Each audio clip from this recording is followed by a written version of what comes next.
Sun news நேயர்களுக்கு வணக்கம். Apollo மருத்துவமனை வழங்கும் நலம் தரும் நல் மருத்துவம் நிகழ்ச்சிக்கு உங்களை அன்போடு வரவேற்கிறோம். இந்த நிகழ்ச்சியில் சிறப்பு விருந்தினராக நம்மோடு இணைந்திருக்கிறார் மருத்துவர் கார்த்திக் நடராஜன் அவர்கள். வணக்கம் டாக்டர். வணக்கம். நான் அந்த இன்ட்ரோ அப்படிங்கிற ஒரு செக்ஷனுக்குள்ளே போகிறது எனக்கு கொஞ்சம் கஷ்டம். காரணம் என்னென்னா, நான் கொஞ்ச நாளைக்கு முன்னால் தான் உங்களை பார்த்தேன் டாக்டர்னு பேசிகிட்டு இருக்கிறோம். நீங்கள் இன்னொரு புது நான் இந்த நாட்டில் இதை படித்தேன் சார் அப்படின்னு ஒரு புது செட்டப்போட வர்றீங்க. ஸோ நீங்கள் இப்போ புதுசாக உங்கள் கையில் கற்றுக்கிட்டு வச்சிருக்கிற விஷயங்கள் என்ன நம்ம நேயர்களுக்குன்னு சொல்லுங்கள். நான் அதையே கேள்வியாக மாற்றிக்க முடியுமான்னு பார்க்குறேன். சார், இப்போ எண்டோஸ்கோப்பிங்கிறது is an advancing field. So gastroenterology வயிறு சம்மந்தப்பட்ட விஷயம்னு பார்த்தீங்கன்னா it is the biggest field. ஏன்னா குடலுங்கிறது is the biggest organ of the body. அதில் ட்ரில்லியன்ஸ் ஆஃப் பாக்டீரியா, நல்ல கிருமி கெட்ட கிருமி எல்லாமே இருக்குது. அதை ஸ்டடி பண்ணுறதே ஒரு ஃபீல்டாக மாறிடுச்சு. இதே advanced endoscopy, so surgery through the scope, எந்த கட்டும் இல்லாமல் நேச்சுரல் ஆரிஃபைஸில் ஆசன வாய் த்ரூவா இல்லாட்டி வாய் த்ரூவா போய் எண்டோஸ்கோப்பி த்ரூவா சர்ஜரி பண்ணுறது is a new thing. So இதில் பெரிய பெரிய டியூமர்ஸு, கேன்சர்ஸ் எடுக்கிறது, EMR, ESD, endoscopic mucosal resection, endoscopic submucosal dissection. So கேன்சர்ஸே நம்ம த்ரூ த ஸ்கோப்பை ஆப்ரேட் பண்ணுறது. இதே எண்டோஸ்கோப்பி கொலனோஸ்கோப்பி பண்ணோன்னா திரும்ப திரும்ப தேவைப்படும் டாக்டர். நான் எந்த ஸ்கோப்பி இல்லாமல் can I study the intestine, குடலை நம்ம பார்க்கலாமான்னா இப்போ பார்க்கலாம். So CT scan, MRI CT ஸ்கேனில் ஒரு பக்கம் ரேடியேஷன் இருக்கும். எம்ஆர்ஐயில் அந்த மஷின்குள்ளே போய் சில பேருக்கு அது பயமாக இருக்கும். ஒரு ஃபோபியான்னு சொல்லலாம் அதை. ஸோ இன்ஃப்ளமேட்டரி பவல் டிசீஸ், குடல் வீக்கம் இருக்கிறவங்களுக்கு திரும்ப திரும்ப நம்ம மானிட்டர் பண்ணோம். ஸோ நம்ம கொடுத்த மருந்து, கொடுத்த ட்ரீட்மெண்ட் ரெஸ்பான்ஸ் இருக்கா, வேலை செய்யுதா, பேஷண்ட் நல்லா இருக்கேன்னு சொல்கிறது வேறு விஷயம், குடல் நல்லா இருக்கா. ஸோ அதுக்கு அதே சோனோகிராஃபி பண்ணுறோம். Ultrasound abdomen, sonography of the அப்டாமின்னு கேள்விப்பட்டிருப்பீங்க. அதே ப்ரோபை வச்சுன்னு நம்ம குடலில் சிறுகுடலும் சரி பெருங்குடலும் சரி நம்ம மானிட்டர் பண்ணலாம். ஸோ நான் பேஷண்ட் சிக்காக இருக்கிறச்ச பார்த்தேன்னா குடலோட வீக்கத்தை மானிட்டர் பண்ணுவோம், இவ்வளோ இருக்குன்னு. அதே ரெஸ்பான்ஸ் பார்க்குறத 2 மாதம் பிறகு 3 மாதம் பிறகு பார்க்குறச்ச we can see and assess response without scopy. So அதுதான் லேட்டஸ்ட் டெக்னாலஜி இன் தட். அது ஒரு கம்ப்ளீட்டாக ஒரு பெயின் ஃப்ரீ ப்ரொசீஜர். இது பேர் இன்டெஸ்டைனல் அல்ட்ராசவுண்டுன்னு சொல்லுவோம், ஆர் பவல் அல்ட்ராசவுண்ட்.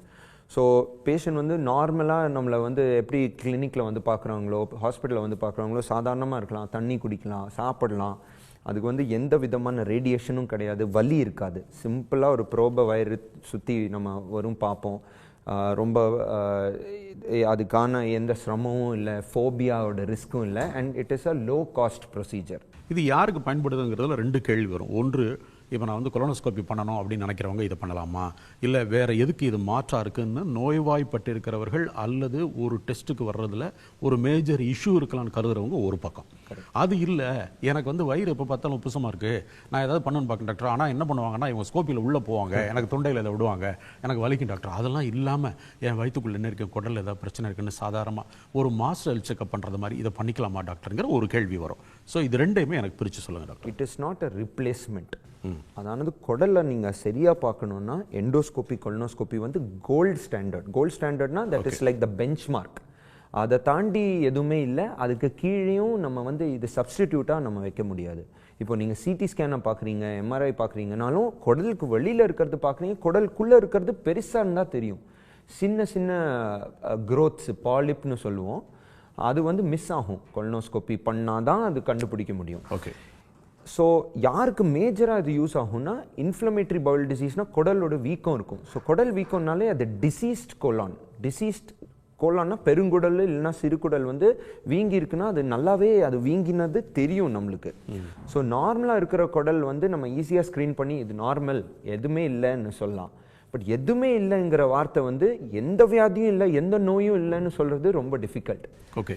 ஸோ உங்களுக்கு இந்த ஸ்கேனில் நான் சிறுகுடலில் வீக்கம் இல்லை, பெருங்குடலில் வீக்கம் இல்லை அந்த மாதிரி சொல்லலாம். But we can miss lesions. Colonoscopy யார் கண்டிப்பாக எந்த ஏஜில், எந்த அவங்க பார்க்குற வேலையினுடைய அடிப்படையில் அப்படி வச்சுப்போம். ஏன்னா ஒருத்தருடைய பண்ணுற தொழில் அதனுடைய அடிப்படையாக உணவு பழக்கம்னு பழக்க வழக்கங்கள் அடிப்படையாகத்தான் நம்ம இந்த பிரச்சனையை பார்க்குறோம். ஸோ எந்த விதமான பழக்க வழக்கங்கள், லைஃப் ஸ்டைல் உள்ளவங்க கொலனாஸ்கோப்பியை கண்டிப்பாக ஒன்றும் கெட்டு போயிடாதுங்க, ஆனால் நீங்கள் பார்த்துருங்க அப்படின்னு சொன்னீங்கன்னா யாருக்கு சொல்லுவீங்க? நம்ம எண்டோஸ்கோப்பி கொலனோஸ்கோப்பி 2 விதவிதமான ப்ரொசீஜர். எண்டோஸ்கோப்பி நம்ம வாய் வழியாக போய் உணர்குழாய் இறப்பை ஸ்டமக் சிறுகுடலோடு முதல் பகுதியை பார்க்குறோம். இதில் வந்து நெஞ்செரிச்சல் இருக்கிறவங்க, வயிறு உப்பசம் இருக்கிறவங்க, புண்ணு இருக்கிறவங்க, இல்லாட்டி எடை கம்மியாக இருக்குது, மேல் வயிறு வலி இருக்குது, வாந்தி எடுத்துகிட்டே இருக்காங்க. ஸோ நம்ம வந்து அல்சர்க்கான ப்ராப்ளம் இருக்கா இல்லையா, ஆசிடிட்டி ப்ராப்ளம் இருக்கா, ஆசிட் ரீஃப்ளக்ஸ் ப்ராப்ளம் இருக்கான்னு பார்க்குறதுக்கு. இதே பக்கத்தில் ஒரு ஸ்டமக் கேன்சர், வயிறோட கேன்சரோட ஹிஸ்ட்ரி இருக்குது, உணர்குழாய் கேன்சரோட ஹிஸ்ட்ரி இருக்குன்னா இது பண்ணுவோம். கொலனோஸ்கோப்பிங்கிறது வந்து ஆசனவாய் த்ரூவாக பெருங்குடலில் பார்க்குறது, சிறுகுடலோட கடைசி பகுதியும் பார்க்கலாம் இதில். ஸோ கொலனோஸ்கோப்பி வந்து 45 வயசு தாண்டிட்டோன்னா இது ஒரு கம்பல்சரியான ஒரு ப்ரொசீஜர். இது பேர் ஸ்க்ரீனிங் டெஸ்ட். ஸ்க்ரீனிங் டெஸ்ட்னா இந்த டெஸ்ட்டை பண்ணால் நம்ம கோலான் கேன்சர், அதாவது பெருங்குடல் புற்றுநோயை கம்ப்ளீட்டாக தடுக்கலாம். ஸோ எப்படி தடுக்கலாம்னா இதில் வந்து நம்ம ஸ்க்ரீன் பண்ணுறது, என்னத்தை ஸ்க்ரீன் பண்ணுறோம், பாலிப்ஸ், சின்ன சின்ன கட்டிகள் இருக்கும் கொலானில், அதை அதே சமயத்தில் நம்ம வந்து ஒரு ஸ்னேர் போட்டு எடுத்துடலாம். ஸோ எப்படி பிரெஸ்ட் கேன்சருக்கு மேமோகிராம் இருக்கோ, சர்வைக்கல் கேன்சர் ப்ரிவெண்ட் பண்ணுறதுக்கு பேப்ஸ்மியர் இருக்கோ, அதே மாதிரி இந்த டெஸ்ட்டில் நம்ம கம்ப்ளீட்டாக ஒரு கேன்சரே தடுக்கலாம். early கேன்சரை பிக்கப் பண்ணி கம்ப்ளீட்டாக க்யூர் பண்ணலாம். ஒரு கீமோதெரப்பியே இல்லாமல், எந்த சர்ஜரியே இல்லாமல் வரும் கொலனோஸ்கோப்பிலே அதை எடுக்கலாம்னா it's a life saving procedure. இது வந்து ஒரு ஜாப் ஸ்பெசிஃபிக்காக, இப்போ நாங்கள் வந்து கேட்ரிங்கில் வேலை பார்க்குறவங்க இல்லை ஹாஸ்பிட்டலில் இருக்கிறவங்களுக்குன்னு இல்லை, 45 வயசு தாண்டிட்டோன்னா கம்பல்சரியாக யார் இருந்தாலும் சரி அது கண்டிப்பாக ஒரு தடவை பண்ணணும். அது நார்மலாக இருந்துச்சுன்னா அடுத்த 10 வருஷத்துக்கும் ஒரு கொலனோஸ்கோப்பியே தேவையில்லை. செகண்ட் வந்து யாருக்கெல்லாம் ஃபேமிலி ஹிஸ்ட்ரி இருக்கோ, அவங்க வீட்டில் யாருக்காவது கோலான் கேன்சர், பெருங்குடல் புற்றுநோயோட ஹிஸ்ட்ரி இருக்குது, இல்லாட்டி கோலானில் கட்டி பாலிப்போட ஹிஸ்ட்ரி இருக்குன்னா அவங்க பண்ணிக்கணும். கோலான் கேன்சர் ஹிஸ்ட்ரி இருக்குன்னா சீக்கிரமாகவே ஒரு 35 வயசுலேயே சில பேருக்கு ஹெரிடிட்டரிகளையும் கொண்டு வரும். ஹெரிடிட்டரியும் இருக்குது. ஹெரிடிட்டரி கேசஸில் சீக்கிரமாகவே ஒரு தடவை பண்ணிடுவோம். 35 இயர்ஸ் 30 இயர்ஸ் அதுக்குன்னு ஒரு சில கட் ஆஃப்ஸ் இருக்குது. அதை தாண்டி உங்களுக்கு வந்து பேதியாக இருக்குது, இல்லாட்டி ரீசெண்ட் ஆன்செட் மலச்சிக்கல் ப்ராப்ளம் இருக்குது, அதுவும் 6 வாரத்துக்கு மேலேயே இருக்குன்னா கட்டாயமாக இந்த டெஸ்ட்டு உங்கள் டாக்டர்ஸ் சொல்லுவாங்க. அயர்ன் டெஃபிஷியன்சி அனீமியா, ஹீமோக்ளோபின் கம்மியாக இருக்குன்னு சொல்கிறோம். மோஸ்ட் ஆஃப் த கேசஸ் வந்து இது குடல் ப்ராப்ளம்னால தான் இருக்குன்னு நம்ம அசியூம் பண்ணிட்டு 70% டைம்ஸ் கேஸ்ட்ரோ டாக்டரை பார்த்துட்டு இந்த டெஸ்ட்டை கட்டாயமாக பண்ணணும்னு சொல்லுவோம். கொலனோஸ்கோப்பிங்கிற ஒரு மெத்தடு நீங்கள் உள்ளே போகிறதுனால அதை ஃபைண்ட் அவுட் பண்ணி நீங்கள் கேன்சரில் இருக்கீங்க, ஸ்டேஜ் 1லையோ 2லையோ இருக்கீங்கன்னு சொல்லி வெளியில் வந்து கேன்சர் ட்ரீட்மெண்ட்டுக்கு தான் போகணுமா, அல்லது ஒரு அளவு வரை இந்த கொலனோஸ்கோப்பினாலேயே உள்ள அந்த கேன்சருக்கான காரணங்களோ அல்லது அதனுடைய ஆரம்ப அறிகுறியோ வந்து அதை கண்ட்ரோல் பண்ணிட முடியுமா? எல்லா கட்டியும் வந்து கேன்சர் கட்டியாக இருக்காது. ஆமாம். ஸோ இதில் பினைன் பாலிப்பும் இருக்கும், கேன்சரஸ் பாலிப்ஸும் இருக்கும். பினைன் பாலிப் வந்து கேன்சராகவே மாறாது. ஸோ பட் எல்லா பெருங்குடல் புற்றுநோயும் ஒரு பாலிப்பாக தான் ஸ்டார்ட் ஆகும். ஸோ இது வந்து நம்ம என்னன்னா நாங்கள் வந்து அட்வான்ஸ்ட் எண்டோஸ்கோபி மூலமாக அந்த பாலிப்பை கேரக்டரைஸ் பண்ணலாம். கேரக்டரைஸ் பண்ணலாம்னா பார்த்தாலே தெரிஞ்சிடும் இது வந்து கேன்சருக்கான அறிகுறிகள் இருக்கா இல்லையான்னு. ஸோ கேன்சருக்கான அறிகுறி இருக்கான்னா நெக்ஸ்ட் ஸ்டெப் வந்து அதோட டெப்த் ஆஃப் இன்வேஷன் பார்க்கலாம். ஸோ ஸ்டேஜிங் ஆஃப் கேன்சர் வந்து கொலனோஸ்கோப்பியில் பண்ண மாட்டோம். சிடி ஸ்கேன், பெட் ஸ்கேன் அந்த மாதிரி தான். அதானது எங்கேயாவது பரவி இருக்கா, எங்கேயாவது ஸ்ப்ரெட் இருக்கான்னு. பட் ஆனால் இந்த கேன்சர் பரவி இருக்கா இல்லையா, பரவறதுக்கு வாய்ப்பு இருக்கா இல்லையான்னு அந்த டெப்த் ஆஃப் இன்வேஷன்லேயே அது தெரிஞ்சிடும். அதுக்கு வந்து அட்வான்ஸ்ட் எண்டோஸ்கோபிக் டெக்னிக் ஒரு இமேஜிங்னு, narrow band imaging with zoom endoscopy. இப்போ ஆர்டிஃபிஷியல் இன்டெலிஜென்ஸ் எப்படி வந்திருக்கோ அதுலேயே வந்து நம்ம டிடெக்ட் பண்ணிவிட்டு this is an invasive cancer. So இதுக்கு வந்து நம்ம எண்டோஸ்கோப்பியாக நம்ம இதை எடுக்க முடியாது.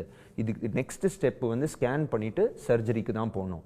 இல்லை இது early கேன்சர், இதில் வந்து டெப்த் ஆஃப் இன்வேஷன் அதிகமாக இல்லைன்னா அதே டைமில் வந்து we can get it out. 10 வருஷம் வரைக்கும் வராது அப்படிங்கிறது ஒரு தடவை பண்ணிட்டா எல்லாருக்கும் பொருந்துமா, அல்லது இல்லை 10 வருஷம் வரைக்கும் வராதுங்கிறது அத்தனை பேருக்கும் பொருந்தாது, சில லைஃப் ஸ்டைலில் உள்ளவங்களுக்கு அது வர்றதுக்கான வாய்ப்பு இருக்குது அப்படின்னு எடுத்துக்கிட்டோம்னா யாருக்குன்னு எடுத்துக்கலாம்? லைஃப் ஸ்டைல்னு பார்த்தீங்கன்னா பாலிப்ஸ் வந்து மல்டி ஃபேக்டோரியல்னு சொல்லுவோம். ஸோ ஸ்மோக்கிங், டயட், ஸோ டயட்லேயே வெஸ்டர்னைஸ்டு டயட், ரெட் மீட் அதிகமாக சாப்பிட்றவங்க, trans fats and oily food அதிகமாக சாப்பிட்றவங்க, poorly digestible இதுன்னு சொல்லுவோம். அதே மாதிரி if you are having smoking history, tobacco, frequent alcohol. இப்போ ஆல்கஹால் வந்து is a risk for liver, அதே பக்கத்தில் வந்து it's a risk for your gut also. ஏன் கட்டுக்கு ரிஸ்க்னா இதில் நல்ல கிருமி கெட்ட கிருமியும் இருக்கும். ஸோ அந்த நல்ல கிருமி வந்து கம்மி ஆயிடுச்சு, கெட்ட கிருமி இன்க்ரீஸ் ஆனால் டிஸ்பயோசிஸ், ஒரு அந்த பாக்டீரியல் பேலன்ஸ் சரியாக இருக்காது.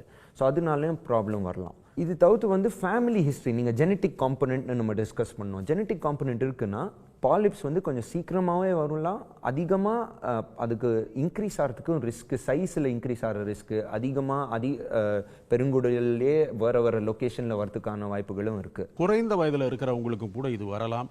அது யார் பார்க்கணும் அப்படின்னா, ஹெரிட்டரிங்கிற ஒரு விஷயத்தை நீங்கள் சொல்லிட்டீங்க 35. அதை தாண்டி வேறு யாருக்கு குறைந்த வயதில் இது வர்றதுக்கான சாத்தியக்கூறு உண்டு? சில சிண்ட்ரோம்ஸ் இருக்காங்க, லிஞ்ச் சிண்ட்ரோம்னு சொல்லுவோம். அது அந்த ஹெரிடிட்டரி நான் பாலிபோசிஸ், வேறு யாருக்காவது ஃபேமிலி ஹிஸ்ட்ரி ஆஃப் கேன்சர் இருக்கிறவங்க, இல்லாட்டி அவங்க ஃபேமிலிலேயே ப்ராப்ளம் என்னென்னா, நம்ம வந்து கோலான் கேன்சர்னு சொல்கிறது ஒரு பேஷண்ட்க்கு, ஒரு ஃபேமிலிக்கே ஒரு மேஜரான ஒரு setback. So the biggest mistake we do is, நம்ம ஃபேமிலி கவுன்சிலிங்கில் அவங்க பிளட் ரிலேஷனை ஸ்க்ரீன் பண்ண சொல்கிறது இல்லை இப்போது. That is something we should two.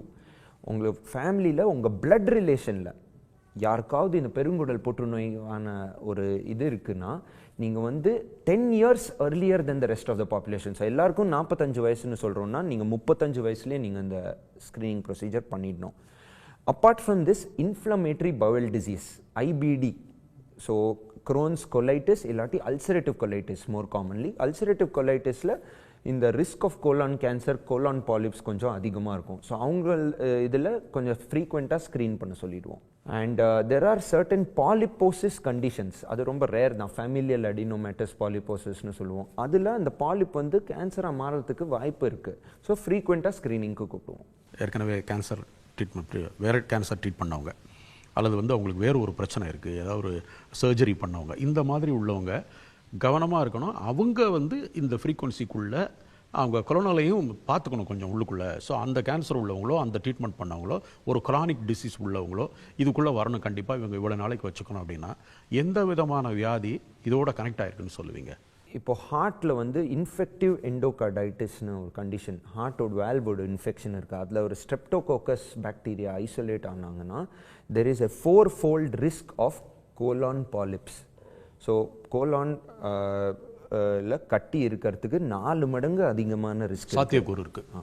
So எல்லா பேஷண்ட்ஸ்க்கும், அந்த மாதிரி பேஷண்ட்ஸ்க்கு தே வில் சே கொலனோஸ்கோபி பண்ணிவிடுங்க, டெஃபினட்டாக ஒரு ஸ்ட்ராங் அசோசியேஷன் இருக்குதுன்னு. ஸோ இந்த ஸ்ட்ராங் அசோசியேஷனில் நிறைய தடவை அந்த பாலிப் பார்க்குறச்ச கேன்சரும் கண்டுபிடிச்சிருக்கோம், சிம்பிளான நான் கேன்சர் கட்டியும் கண்டுபிடிச்சிருக்கோம், சம்டைம்ஸ் நார்மலாகவும் இருக்கும். பட் இந்த மாதிரி வேறு ஒரு வியாதிக்கான அசோசியேஷன் சொன்னீங்க, அந்த மாதிரி இருக்கும். ஐபிடி இதனுடைய ப்ரொசீஜர் பண்ணீங்க, இது எதுக்காக உபயோகப்படும் அப்படின்னு சொன்னீங்க சார். எந்த மாதிரி இந்த ப்ரொசீஜர் கையாளப்படுது? இந்த ப்ரொசீஜரில் வந்து ஆல்ரெடி பாதிப்புப்பட்ட குடல், ஸோ வீங்கின குடல் வீக்கம் இருக்குது ஆல்ரெடி. இதில் வந்து நம்ம என்ன பார்க்குறோன்னா, ட்ரீட்மெண்ட் எடுத்தப்புறம் அந்த குடல் வீக்கம் வந்து கம்மி ஆயிருக்கா இல்லையா, புண்ணு இருக்கிறதுக்கு வாய்ப்பு இருக்கா இல்லையா. ஸோ புண்ணு இருக்குன்னா சில கட் ஆஃப் இருக்குது, அதில் சில க்ரைட்டீரியா இருக்குது. அதான குடல் வீக்கம் அதிகமாக இருக்கும், குடலுக்கான ரத்த கசிவு இருக்கிற பிளட் ஃப்ளோ அதிகமாக இருக்கும், நம்ம சுற்றி இருக்கிற அந்த ஃபேட்டு அதிகமாக இருக்கும். ஸோ இதை நம்ம அசஸ் பண்ணுறதுக்கு எந்த விதமான ப்ரிப்பரேஷனே தேவையில்லை. நீங்கள் வந்து சாதாரணமாக வந்து ஃபாஸ்டிங் எம்டி ஸ்டமக்கில் வரணும், இல்லாட்டி சாப்பிட்டுட்டு தான் வரணும், சாப்பிடாம தான் வரணும், தண்ணி அதிகமாக குடிச்சிட்டு வரணும் இல்லை. ஸோ நம்ம யூஸ்வலாக தண்ணி குடிக்கிறது ஒரு சோனோகிராஃபிக்கு பண்ணுறோன்னா நம்ம கிட்னி, யூரினரி பிளாடரை பார்க்கறதுக்கு, குடலை பார்க்கறதுக்கு, குடலை பொறுத்த வரைக்கும் குடலே தானாகவே இன்ட்ரின்சிக்கான ஒரு பெரிஸ்டால்சிஸ் இருக்குது, அதை தான் நம்ம அசஸ் பண்ணிடுவோம். அண்ட் குடலோட வீக்கம் பார்க்குறதுக்கு எந்த விதமான ப்ரிப்பரேஷனும் தேவையில்லை. Any time of the day it can be done. Inflammatory disease பொறுத்த வரைக்கும் இது ஒரு ஆல்மோஸ்ட் ஒரு லைஃப் லாங் கண்டிஷன். அதுக்கான ஒரு க்யூர் வரல. அதை வந்து நம்ம நல்லாவே கண்ட்ரோல் பண்ணி குடல் வீக்கமாக கம்ப்ளீட்டாக எடுத்துட முடியும். ஸோ நம்ம மருந்து சாப்பிட்டப்புறம் குடல் வீக்கம் போயிடும், பேஷண்ட்க்கு எந்த விதமான கஷ்டங்கள் எதுவுமே இருக்காது. ஆனால் மருந்து லோவஸ்ட் இஃபெக்டிவ் டோஸ், அதான கம்மியான டோஸில் நம்ம கண்டினியூ பண்ணுற மாதிரி இருக்கும். ஓகே. ஸோ இதில் வந்து குடல் வீக்கம் வந்து நம்ம பார்த்து இன்டெஸ்டைனல் அல்ட்ராசவுண்டில் பார்த்து குடல் வீக்கம் அதிகமாக இருக்குன்னா நம்ம கொடுத்த மருந்து வந்து இஃபெக்டிவாக இல்லை, இல்லாட்டி பேஷண்ட் சரியாக எடுக்கலை, இல்லைன்னா எடுக்க முடியல. ஸோ இதில் மருந்து மாற்றுறதுக்கு ஒரு ஆப்ஷன் இருக்குது. உங்கள் அனுபவத்தில் டாக்டர், இந்த மித்துன்னு சொல்லுவோம், அதாவது இந்த மாதிரியான ஒரு விஷயத்துக்கு வரும்பொழுது, டாக்டர் நான் ப்ரஷ் பண்ணிட்டு வரலாமான்னு கேட்கக்கூடிய அளவுக்கு கூட சில பேர் கேள்வி கேட்பாங்க. டாக்டர்ஸ் எதிர்பார்த்துருக்க மாட்டாங்க, ஏங்க இதுக்கு அதுக்கு என்னங்க சம்மந்தம் அப்படிங்கிற மாதிரி இருக்கும். அந்த மாதிரி நிறைய கேள்விகள், ஒரு 10 பேர் வர்றாங்கன்னா 10 பேருக்கு ஒரு 8 பேர் அதிகமாக கேட்குற கேள்வி எதுவாக இருக்கும்? காமனான மித்துன்னு கேட்டிங்கன்னா, நான் ஆக்சுவலாக கேஸ்ட்ரோஎன்ட்ராலஜி பொறுத்த வரைக்கும் நாங்கள் கல்லீரல், மண்ணீரல், கணையம், குடல் எல்லாமே பார்க்குறோம். காமனான மித்துன்னு பார்த்தீங்கன்னா, காமனாக என்ன சொல்லுவாங்கன்னா, எனக்கு வந்து மோஷன் போகிறச்சா ரத்தம் வருது, இது மோஸ்ட்டாக பைல்ஸாக தான் இருக்குன்னு சொன்னாங்க. யார் சொன்னாங்கன்னு கேட்டாங்கன்னா அது சொல்ல மாட்டாங்க, சுற்றி இருக்கிறவங்க சொல்லியிருப்பாங்க. ஏன் அவங்க எமர்ஜென்சியில் ஹாஸ்பிட்டல் போகாமல் கிட்ட இருக்கிற மருந்து ஷாப் போய் அவங்க சொல்லியிருப்பாங்க பைல்ஸ் தாங்கன்னு. ஸோ எல்லா ஆசன வாயிலேருந்து மோஷன் போகிறச்சா ரத்தம் வருதுன்னா it is not always piles. அது எப்போவுமே வந்து மூலம் ப்ராப்ளம் இருக்காது. இட் கேன் பி பாலிப்பாக இருக்கலாம், கேன்சர் கட்டியாக இருக்கலாம், அல்சர்வாக கூட இருக்கலாம். செகண்ட் வந்து டாக்டர் எனக்கு எந்த விதமான கஷ்டமே இல்லாமல் என் ஃபேட்டி லிவர் வந்து சிரோசிஸாக மாறி இருக்குன்னு சொன்னாங்க டாக்டர். ஃபேட்டி லிவர் வந்து எப்போவுமே சைலண்ட்டாக தான் இருக்கும். லிவருக்கான எந்த பெருசான சிம்டமும் கிடையாது. அது டிரெக்டாக ஜாண்டிஸாக மாறுறதுன்னா உங்கள் லிவர் டேமேஜ் தான் இருக்குது. மூணாவது மித்து லிவரே பொறுத்த வரைக்கும் நீங்கள் பார்த்தீங்கன்னா, டாக்டர் சோஷியலாக தான் நான் ட்ரிங்க்ஸ் எடுத்துப்பேன், எத்தனையோ பேர் எடுத்துக்கிறாங்க, எப்போவாச்சும் எடுத்துக்கலாமே, பார்ட்டிஸில் எடுத்துக்கலாமே. Alcohol in any dose is toxic to the liver. So if there is a myth that கொஞ்சம் சேஃப் ட்ரிங்கிங்னு ஒரு மித் இருக்குது, that is a complete myth. There is no safe drinking or safe consumption. இன்னொரு myth என்னன்னா, இருக்கிற எல்லா வயிறு வலியும் கேஸ் ட்ரபிள் தான். இருக்கிற எல்லா வலியும் இஸ் நாட் கேஸ். கேஸோட ப்ராப்ளம் வந்து தானாகவே சரியாகிற விஷயம். தொடர்ந்து வயிறு வலி இருக்குது, வாந்தி கொமட்டல், அந்த வயிறு வலி வந்து ரேடியேட் ஆகிற மாதிரி முதுகுவர போகுது, கீழே போகுது, மோஷன் ப்ராப்ளமோட அசோசியேட்டடாக இருக்குன்னா கட்டாயமாக ஒரு டாக்டரை பார்க்கணும். I think these are the most common myths. கொலோனல் cancer அப்படிங்கிற ஒரு விஷயத்தை நீங்கள் கொலோனோஸ்கோபி மூலமாக ஐடென்டிஃபை பண்ணுறீங்க. அதுக்கப்புறம் அவங்க கேன்சர் ட்ரீட்மெண்ட்டுக்கு போகிறாங்க. அவங்க கேன்சர் ட்ரீட்மெண்ட்லாம் முடிஞ்சு அவங்க பீரியாடிக்காக ஒரு செக்கப்புக்கு வரணும். இந்த கேன்சர் எந்த அளவுக்கு க்யூர் ஆகிருக்கு, வேற எங்கேயும் திருப்பி ஸ்ப்ரெட் ஆகுதான்னு பார்க்குறதுக்கு ஒரு டைம் வச்சுருப்பீங்க. இந்த பீரியாடிக்காக அவங்க பார்க்க வேண்டியது அப்படிங்கிறது மறுபடியும் கொலோனாஸ்கோபிக்கு உள்ளே போய் இது சரியாக இருக்கா, மறுபடியும் ஸ்ப்ரெட் ஆகுதா, திரும்ப வருமானு கண்டுபிடிப்பீங்களா? அல்லது இல்லை கொலோனாஸ்கோபி முதல்ல ஐடென்டிஃபை பண்ணி கொடுக்கும், அதுக்கப்புறம் அந்த ப்ரொசீஜர்ஸு கேன்சரை ட்ரீட் பண்ணுறது அப்படிங்கிறது எல்லாமே வேறையாக போயிடும்னு எடுத்துக்கலாமா? கொலோனோஸ்கோபி பண்ணிவிட்டு நம்ம கேன்சரை ஐடென்டிஃபை பண்ணோம். அந்த கேன்சரை வந்து நான் கொலோனோஸ்கோபி மூலமாக அதை எடுக்க முடியல, தட் மீன்ஸ் early கேன்சர் அது கிடையாதுன்னா நெக்ஸ்ட் ஸ்டெப் வந்து ஒன்றில் சர்ஜரி, கீமோதெரப்பி, ரேடியோஷன், இந்த 3 மொடாலிட்டியும் பண்ணிவிட்டு உங்கள் பெருங்குடலில் ஒரு ஆப்ரேஷன் பண்ணப்புறம் மீதி இருக்கிற குடலில் வந்து நம்ம ஸ்க்ரீனிங்கான கொலோனோஸ்கோபி பண்ணோம். ஏன்னா நம்ம சொன்ன மாதிரி எல்லா புற்றுநோயும் பாலிப்லேருந்து தான் ஸ்டார்ட் ஆகும். ஸோ பாலிப்பே இல்லைன்னா குடல் கேன்சரே வராது. பெருங்குடலே எடுத்துட்டாங்க கம்ப்ளீட்டாக. ஸோ ஒரு அல்சரேட்டிவ் கொலைட்டிஸ் ஐபிடின்னு டிஸ்கஸ் பண்ணிட்டு இருக்கிறச்சா, அல்சரேட்டிவ் கொலைட்டிஸில் க்யூர் ஆஃப் அல்சரேட்டிவ் கொலைட்டிஸ்க்கு பெருங்குடலே எடுத்துட்டோம்னா பெருங்குடலில் புற்றுநோயே வராது.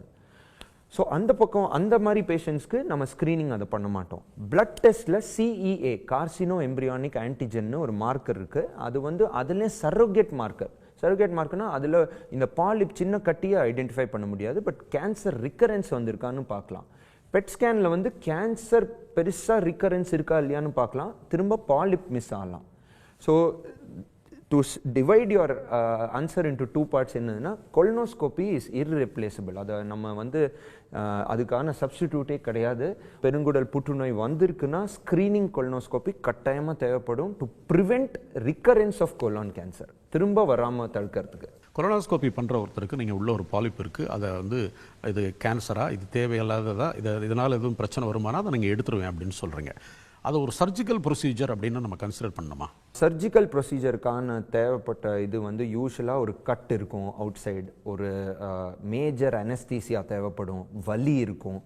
இந்த ப்ரொசீஜரில் நீங்கள் பார்த்தீங்கன்னா வலி இருக்காது, அதுக்கு மேஜர் அனஸ்தீசியா தேவையில்லை, அண்ட் அது வந்து ஒரு டே கேர்னு கூட இல்லை, it's just a 15 to 20 minute job. இதே வந்து பெரிய கட்டியாக இருக்குன்னா சம் பாலிப்ஸ் ஆர் டிஃபிகல்ட், கொஞ்சம் டைம் ஆகும். It depends from polyp to polyp, நான் ஜென்ரலைஸ் பண்ணல. But it is not like a surgical procedure at all. It is completely painless and risk ஃப்ரீன்னு சொல்லலாம். எங்களை பொறுத்தவரை அந்த பாலிப் தேவையில்லை, அதனால் பிரச்சனை வரணும்னு தெரிஞ்சால் சைஸை வந்து நாங்கள் பெருசாக எடுத்துக்கிறதில்ல, அதை எந்த நிமிஷமே அப்படியே கிளியர் பண்ணிடுவோமே தவிர கொஞ்சம் நாள் கழித்து பார்த்துக்கலாம்ங்கிற கொஸ்டினே எங்கள்கிட்ட இல்லை அப்படின்னு எடுத்துப்பீங்க. ஸோ பாலிப்ஸை ஃபஸ்ட்டு வந்து கேரக்டரைஸ் பண்ணோம். இதில் வந்து பினைன் நம்ம டிஸ்கஸ் பண்ண இந்த பாலிப் கேன்சராகவே மாறுறதுக்கு வாய்ப்பே இல்லை.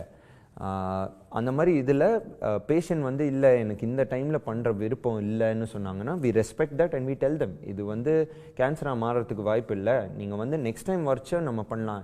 இதை எடுக்கணுன்னாலும் ஏன் எடுக்கணும், அது சைஸில் கொஞ்சம் பெருசாகலாம், நீங்கள் பிளட் தின்னர் மாத்திரை போடுறீங்க ஹார்ட்டுக்கு எதுக்காவது, அதனால வந்து உங்களுக்கு வந்து ப்ளீடிங் ரிஸ்க் அதிகமாக இருக்கலாம் ஃப்யூச்சரில். ஸோ அதனால எடுக்கணுமே தவிர இது கேன்சராக மாறாதுன்னு சொல்லிடலாம். இதே வந்து அக்ரெசிவ் பாலிப் பார்த்தாலே இது வந்து கேன்சராக மாறதுக்கான வாய்ப்புகள் இருக்குன்னா அதே இதில் டைமில் we would like to remove it. ஒரு டாக்டருடைய கடமைங்கிறது வந்து பேஷண்ட்டுக்கு மருத்துவத்தை புரிய வைக்கிறது மட்டுமில்லை, அந்த பேஷண்ட்டு இந்த விஷயத்தை செய்கிறதுக்கு டாக்டரை நோக்கி திரும்ப வைக்கிறதும் கூட இருக்குது. அதுக்கு வந்து ரொம்ப அடிப்படையான விஷயங்கள் வந்து சிம்பிளிஃபைடு மேனரில் இந்த ப்ரொசீஜர்ஸ் அவைலபிளாக இருக்குன்னு சொல்ல வருது. ரொம்ப அழகாக அந்த ஐபிடிஓ மற்றதை பற்றி ரொம்ப சிம்பிளாக, ஏன்னா அதெல்லாம் ஒரு பயமான ஒரு விஷயம். என்னைக்கு இருந்தாலும் ஐயோ தொண்டையில் விடுவாங்களே, நான் ஒரு தடவை பண்ணியிருக்கேங்க உயிர் போயிடுங்க அப்படின்னு அந்த நினப்புக்கு போயிடும். 10 வருஷத்துக்கு முன்னால் பண்ணியிருப்போம், ஆனால் அந்த நினப்பு தான் இருக்கும். நீங்கள் இப்போ என்னதான் லேட்டஸ்ட்னு சொன்னீங்கனாலும் நீங்கள் திருப்பி வரும்பொழுது நீங்கள் திருப்பி தொண்டைக்கிட்ட வர்றீங்களா, எதுவும் கொண்டு வரீங்களா அப்படிங்கிற மைண்டில் தான் நம்ம கான்சியஸாக பெட்டில் படுத்திருப்போம். ஸோ அதெல்லாம் இல்லாமல் ஒரு சிம்பிளிஃபைடு மேனரில் பல விஷயங்கள் நமக்கு கிடைக்குதுங்கிறது வந்து இந்த வியாதிங்கிறது ஒன்று இன்னும் கொஞ்ச நாளில் எவ்வளவு பெரிய பிரச்சனையாக இருந்தாலும் நம்ம அதை கண்டுபிடிச்சிடலாம் அல்லது வந்து கட்டுப்படுத்திடலாங்கிற ஒரு நம்பிக்கை. இந்த நிகழ்ச்சியில் கலந்துக்கிட்டதுக்கு மிக்க நன்றி டாக்டர். தேங்க்யூ. வணக்கம். உங்கள் கேள்விகளை அனுப்ப வேண்டிய மின்னஞ்சல் முகவரி mydoctor@apollohospitals.com. தொலைபேசி எண் 044404040166. உடனுக்குடன் செய்திகளை தெரிந்து கொள்ள சன் நியூஸ் பெல் ஐகானை கிளிக் பண்ணுங்க.